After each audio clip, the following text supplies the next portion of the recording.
Ya, saya ulang lagi ya.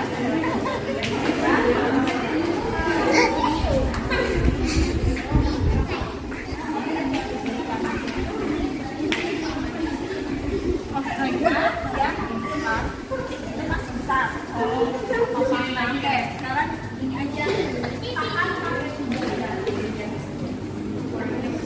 Taruh dulu yang sisi panjang, terus kita akan ini kecil. Kok salah ya? Oh, Kita bikin rantai selanjutnya caranya sama buka. Nah, tapi sekarang masuknya dari belakang.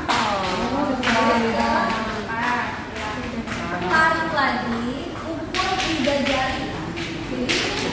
Setiap kita bikin rantai yang baru, jangan lupa adalah 3 jari.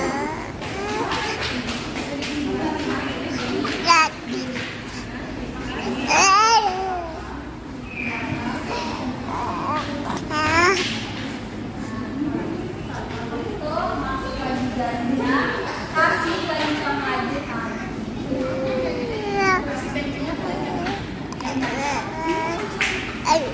panjang